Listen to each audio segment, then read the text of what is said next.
What brought Samson down? I know you say it's Delilah, but it's not really Delilah. It was money.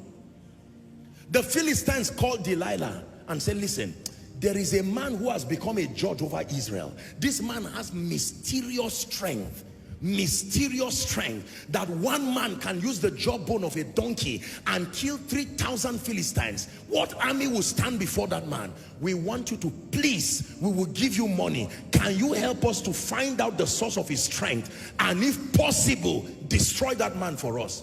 Ladies and gentlemen, what a lion could not do, what a bear could not do, what an army could not do. You would think a woman did it. It's not a woman that did it. Money is what did it. If they had met her and said, can you be a participant in our agenda? Go and kill Samson. She probably would have insulted them and walked out of that place. But when they brought money, she said, all right, let's sit down, let's talk. What do you want? You want to bring down Samson? It's difficult to, how much are you going to give me? Because Samson is not just this is somebody that taught the lion. That means I can die in the process. This mission is a risky mission. If he killed the lion, I mean, use a business sense. She will negotiate as a businesswoman. You think she will just receive peanuts for the risk of killing Samson? You know what it takes to kill Samson? Find out how many times she tried and failed. Samson, the Philistines are upon you. And he got up and he said, you lied to me again. I don't know what. Well, anyway, we'll leave that for another discussion. The most important thing is that Samson eventually went down. Are we together? Many times, do you know, if Samson realized, I don't know what really happened to him. Maybe it was an attack. But if imagine, listen. Imagine that Samson eventually got angry and looked at her. A lion. Samson tore a lion, tore a bear, defeated the Philistines, removed the city gate, not the door to your house, the gate to a city that people use cranes to carry. He carried it and then went up a mountain, dropped it there. If you were asked to go and fight such a man, wouldn't you turn and look at the person who sent you and say, is this how you want to kill me? So imagine. But with all of that, when money came, he said, clear the way. Let me show you the power I have. I don't talk, but I move things. Money for you. And Delilah said, all right, since you brought the subject of money, I can take the risk. Finally, Samson revealed the secret. My glory and the power is in the covenant that is captured in my hair. Samson, the Philistines are upon you. He got up, the Bible said he shook himself as before. This time around, money had gone forth. And notice, the moment they discovered, after she shaved his hair, the next thing that happened was his eyes, not his hands. Vision was what was taken away immediately. His eyes were plucked out. When his eyes were plucked out, the devil did not want to remove the hand because he would still be useful for the devil. And you see what a great man, a judge, a man who was dreaded by some of the best armies in the then world. He became one who was going around threshing in the prison. He was bound with fetters and his assignment was to go and be grinding. Can you imagine? Reduced from a place of honor using the tool of money. I'm praying for you. Whatever has reduced you to a place of shame and mockery, reduce your family, ordained for greatness, but brought down because of the absence of economic resources. May my God, who is the lifter of men, in this season that the church is stepping into, in the name of Jesus, may God prosper you for greater works. May my God prosper you for greater works. Please sit down. The force of wealth and abundance. Number 5. Are you ready for the 5th force? The 5th force that is responsible for greater works. My God, I really believe that this word is entering someone's spirit, that you are getting, there is a holy anger that is coming upon you, that when you get up, you will coordinate all these forces and your life will become a sign and a wonder. The 5th force that is responsible for exalting and releasing Jesus, revealing him to the world, is called the force of influence. Write it down, please. Influence is power. The force of influence. The force of influence. Influence is power. Please write it down. Influence is great power. The force of influence.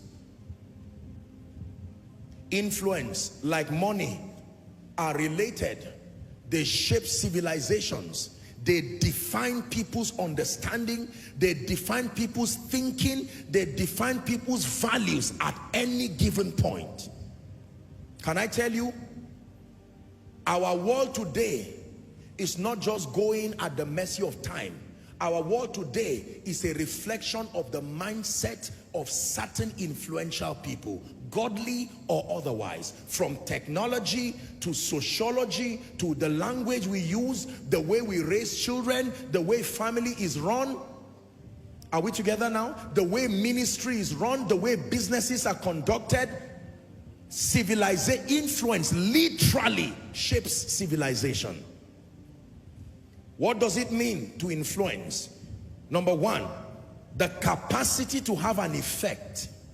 Influence is defined as the capacity to have an effect on the character, perceptions, behaviors, decisions, and the values of another. I will take it again. Influence is the capacity to have an effect, whether positively or negatively, an effect on the character, on the perceptions, on the behavior, on the decisions, and on the value of another. When you have an effect on the character, the perception, the behavior, the decisions, and the values of another, you are exerting influence upon that person. One last time, the capacity to have an effect on the character, number one. Number two, the perception. Number three, the behavior. Number four, the decisions. Number five, the values of another is called influence. Please look up.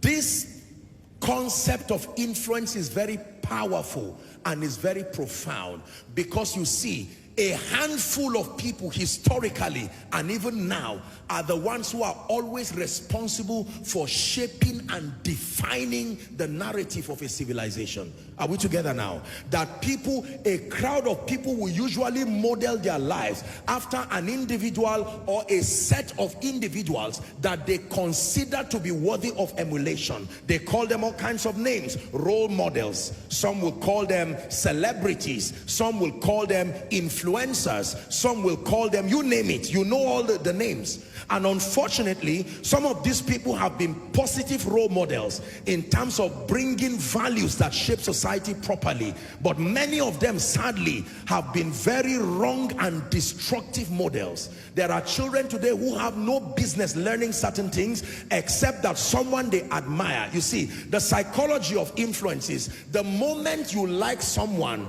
and he becomes a reflection of your aspiration, you will copy everything you can see and find in his life, good or bad, because the assumption is that whatever he is doing, since he has that result to show, it must be right. Are we together? So when Satan wants to destroy a generation, he does not go after everybody. What happens is that he builds certain people through covenant, backed up with excellence and an indoctrination that makes them know that they are pro-Satan, antichrist, vocally so. And then when he brings them, when that negotiation is done, then he will exalt them and give them the leverage of influence. Are we together now? And from that standpoint, they begin to sell certain value systems. And as ugly as some of those value systems are, you would think they should be so pungent, an intelligent person should reject them. But never downplay what influence does to a man. Influence can make darkness look like light. greater works on the wings of influence. There are many people today. Did you know, once upon a time, have you noticed that generally speaking, we speak better, our generation communicates a lot better? Not necessarily because people have gone to more schools and learned. It's simply because the internet has afforded people a greater opportunity to hear and listen to communicators, and that has automatically improved people. You listen to our children. When you hear our children speak, you wish you were them. They speak intelligently. They will correct you. I had an experience with one of our lovely children. I was calling everything that was round orange. So one time I was at the rotunda and I said, wow, this is orange. And she tapped me. She said, it's not orange. I can't remember the name she called it. And she was right. Ladies and gentlemen, O is for, that's what you were taught. Anything that is O is orange. But our children now, you can imagine, they will correct you and say, no, this is orange, this is this one, this is this one. That is the level of advancement, courtesy influence.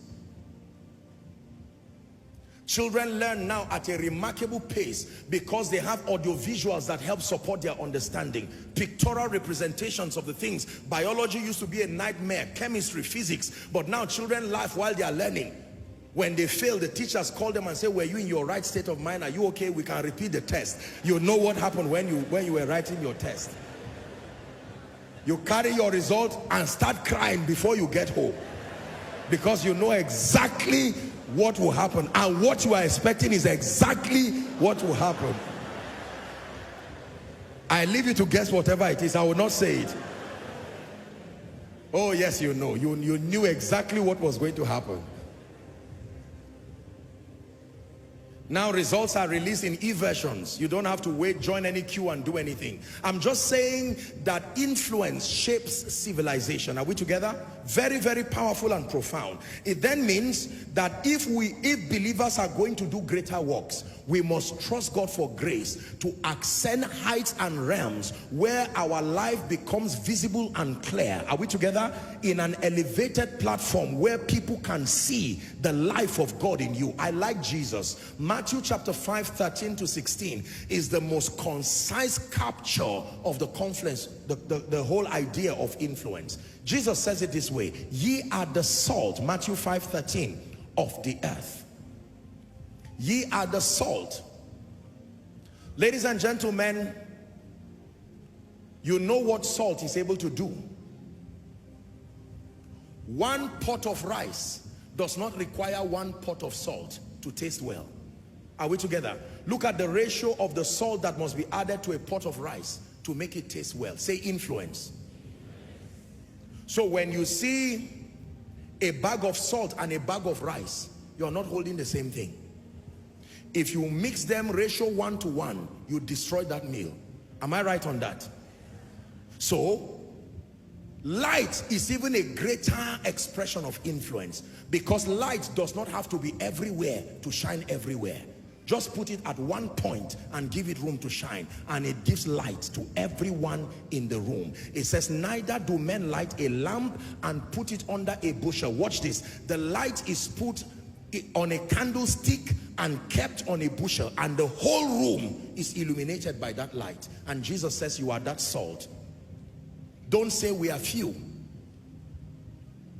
Don't say we are few. 5 people who are salt indeed can rewrite the narrative of a generation. Am I right on that? Yeah. 5 people.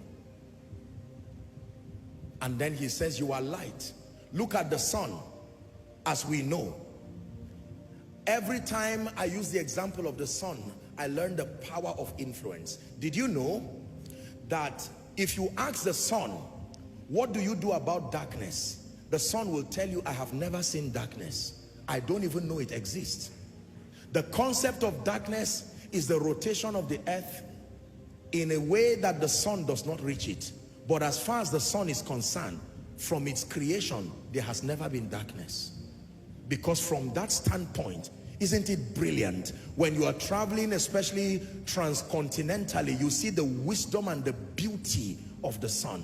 That one moment you are living and it's night, and then you are turning to the other side of the globe, and then you are seeing the sun rising. Incredible, profound.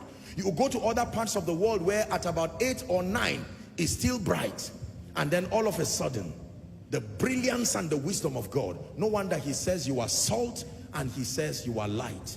Most believers only know that they are believers, but God is transiting your understanding, giving you an apostolic perspective that you are salt and you are light. Please say salt. Say light. One more time, say salt. Say light. That means in the midst of 500 students, if you are the only one who is there, you are enough to create that change. Salt for you. The assignment of salt essentially is to add taste and then to preserve. These are the two principal assignments of salt. There can be a lot others, of course, but then to add taste and then to preserve. And you see, like I taught you here in Koinonia, it is never too late to add salt to a meal. This is the thing about salt. There are certain ingredients that if you do not add them on time, you have destroyed that meal. But even when the meal is already served at the table, you will still see salt. And if it does not taste, you can add salt and it does not ruin the meal. Profound. You can follow us at all our social media handles at Flaming Channel. Also, visit our website at www.flamingchannel.com. Thank you.